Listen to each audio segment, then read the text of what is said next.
Imagine you are 67 years old. You spent 4 decades working, following the traditional rules and checking the boxes. But as you sit down to look at your retirement accounts, the big retirement you were promised, the one with the travel, the freedom, and the peace of mind, isn't there. Instead, you're looking at a balance that barely covers your property taxes and health care. You didn't lose this money in a single catastrophic event. You didn't fall for a Ponzi scheme or bet your house on a failing stock. You let your future wealth leak out, dollar by dollar, through 7 invisible habits you formed nearly 30 years ago. My name is FinWick. I spend far too much of my life obsessing over financial data, human psychology, and the hidden mechanisms of wealth so that you don't have to. And today, I'm joining forces with the Professor Wealth Philosophy to bring you the undeniable math behind the decisions you're making right now. You likely don't know this, but I'm on this journey with you. I'm not standing on a mountain shouting down at you. I'm walking the same road, building wealth, and undoing my own bad habits as I go. But the data I've uncovered is startling. Your 30s are what I call the danger zone for wealth. Why? Because in your 30s, you are time poor. You are likely at the peak of your career stress, perhaps raising a family or managing a household. This creates a specific psychological state where your brain begins to value convenience over capital. This trade-off feels insignificant in the moment, but the math tells a much darker story. Let's look at the first invisible habit, the convenience tax. In your 30s, your brain starts to lie to you. It tells you that because you are working hard, you deserve to make life easier. You start paying a premium for the easy version of every single transaction. You pay for the delivery app instead of picking up the food. You pay for the premium subscription to avoid 30 seconds of ads. You pay for done-for-you services for things you used to do yourself.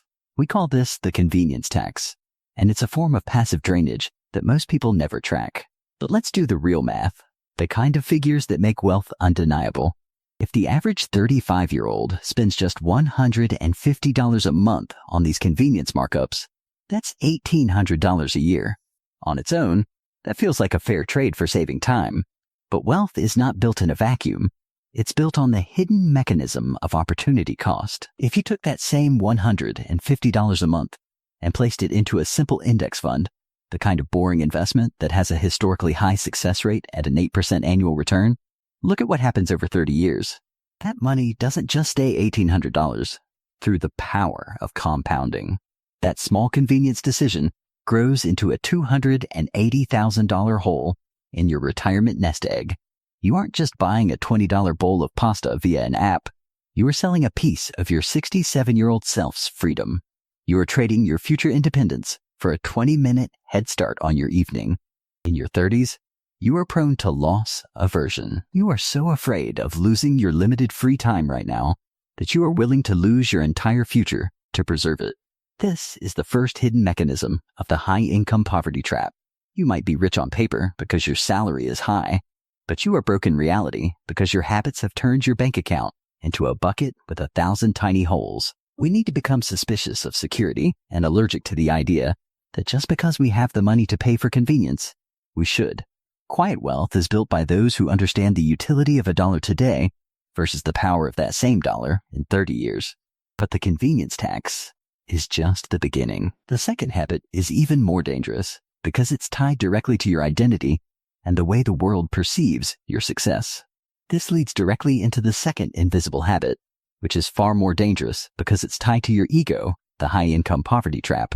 You finally got that promotion you spent years working for. You hit the 6-figure mark, or maybe you're just making significantly more than you were in your 20s. But for some reason, your bank account looks exactly the same at the end of the month as it did when you were making $50,000 a year. You are rich on paper, but broke in reality. The hidden mechanism at work here is lifestyle creep. In your 30s, as your income climbs, your internal standard for what is necessary shifts. You aren't just buying better things, you are fundamentally changing your baseline for happiness. You start buying the level 5 version of a life that you could easily live at level 2. Let's look at the undeniable math behind this trap. Most people believe that if they get a $10,000 raise, they are $10,000 richer. But the figures tell a different story. Between higher tax brackets, increased insurance costs, and the psychological urge to reward yourself, the average professional only sees about 60% of that raise in actual purchasing power. if you don't automate at least 50% of every raise into assets like index funds or dividend-paying stocks before you ever see it in your checking account, you are mathematically moving backward against inflation. You are essentially running faster and faster on a treadmill just to stay in the exact same place. This brings us to the third habit, which is perhaps the most psychological of all: social defense spending. In our 30s, we often suffer from what researchers call defensive pessimism. We are so afraid of appearing like we aren't making it in our social or professional circles that we spend money we don't have to defend a status we haven't earned. We buy the luxury SUV not because we need the space, but because it acts as a shield against the perception of failure. Often talks about how Gen X and millennials treat debt like a trap unless they can map it to completion, yet we still fall for this status defense. Why? Because we value the opinion of the crowd more than the security of our 67-year-old selves. The reveal here is that quiet wealth doesn't have a look, but loud poverty does. If you are spending money to impress people you don't even like, you are suffering from a broken money mindset that will keep you on the rat race treadmill forever. To combat this, I've spent months researching the Japanese money habits that build quiet wealth. Most Americans have never heard of these, but they center on a concept of mindful utility. Instead of asking, "Can I afford this?" or "Will this make me look successful?" these habits force you to ask, "Does this item serve a specific utility that outweighs its opportunity cost in 30 years? By focusing on utility rather than status, you stop the passive drainage of your net worth. You stop being loyal to savings while being allergic to the math. You start to realize that the most successful people aren't the ones with the newest cars. They're the ones with the most boring assets, like laundromats or index funds that provide a 95% success rate for long-term millionaires. If you want to escape the rat race, you have to be willing to look unsuccessful by society's standards while you're busy becoming mathematically invincible. Because while your neighbors are defending their status with debt, you are quietly building the number where your compounding will eventually catch fire. But even if you fix your status spending, there is a fourth habit waiting to destroy your wealth, and it's hidden inside the way you think about timing. Even if you've mastered your status spending and cut out the convenience taxes, there is a fourth habit that is quietly acting as a wealth killer in your 30s, waiting for the perfect moment. I've spent hundreds of hours obsessing over the hidden mechanisms of how money actually grows, and there is one specific concept that most people completely misunderstand. Most of us treat investing like a chore we'll get to when the market cools down or when we finally feel safe. But Professor Wealth would tell you that the market doesn't care about your feelings. It only cares about your time. The undeniable math shows that there is an exact dollar amount where compounding finally catches fire. Most people quit their investing journey right before they hit this point because the first 10 years of building wealth are, frankly, incredibly boring. You put money in, the needle barely moves, and you start to wonder if it's even worth the sacrifice. But let's look at the real figures of the explosion phase. If you start investing at age 30, instead of waiting until you're 35, you aren't just losing 5 years of savings. Because of the way the mathematical curve works, those 5 years at the beginning of your journey represent the heavy lifting for the millions you'll have at the end.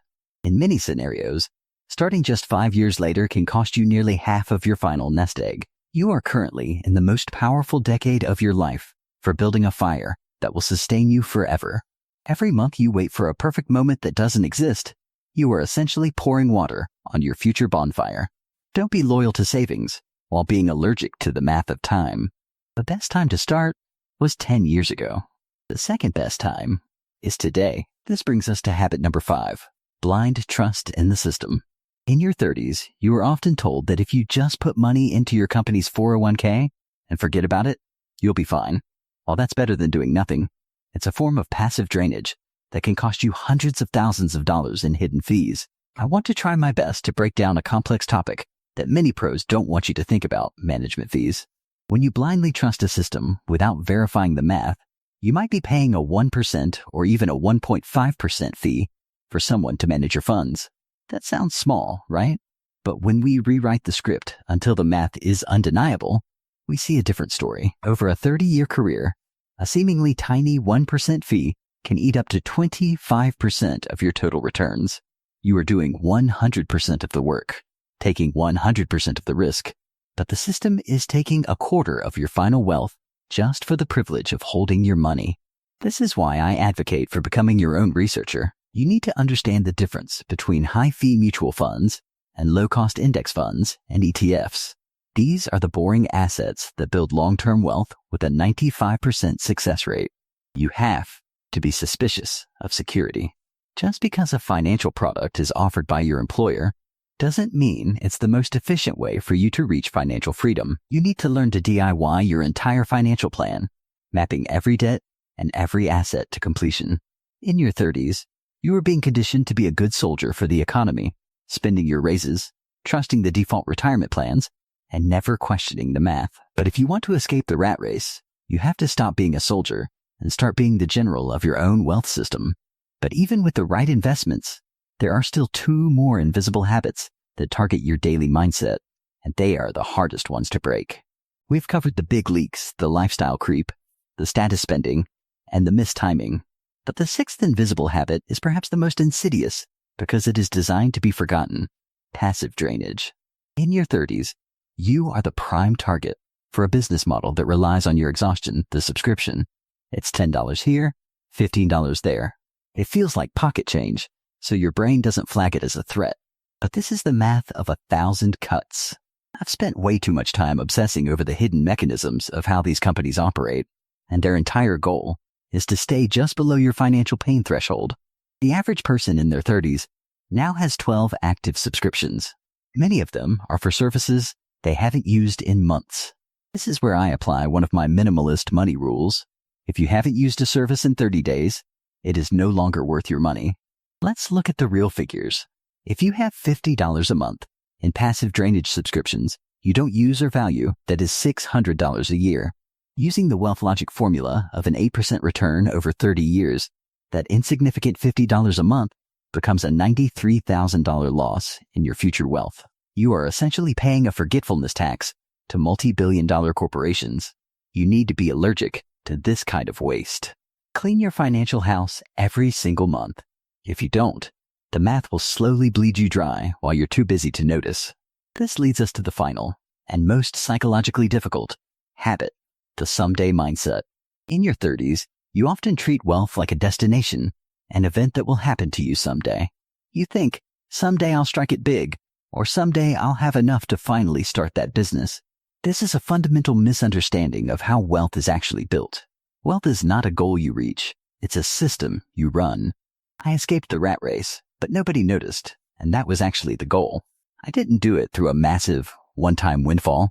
I did it by shifting from a goal-oriented mindset to a system-oriented mindset. While most people are looking for the exciting crypto play or the next viral stock, those who build quiet wealth are looking for boring businesses things like laundromats, car washes, or low-cost index funds that have a 95% success rate. In your 30s, you are being sold the glamour of wealth. But the real math shows that long-term millionaires are built on unsexy, repeatable habits. Professor Wealth doesn't stand on a mountain shouting down. He's walking the same road, building wealth and undoing bad habits, just like you. If you don't have a repeatable system running today, Juan, that automates your savings, minimizes your fees, and ignores the status games that someday you're dreaming of, will never arrive. You'll just be that 67-year-old we talked about at the beginning, wondering where it all went. We've pulled back the curtain on the 7 invisible habits. We've looked at the hidden mechanisms of the convenience tax, lifestyle creep, status defense, the cost of delay, blind trust in systems, passive drainage, and the someday trap. The math we've discussed today is undeniable. If you take these 7 habits and flip them, you aren't just saving money, you are buying back your life. You are creating a reality where you can retire comfortably rather than stressed. Total up these habits in your own life right now.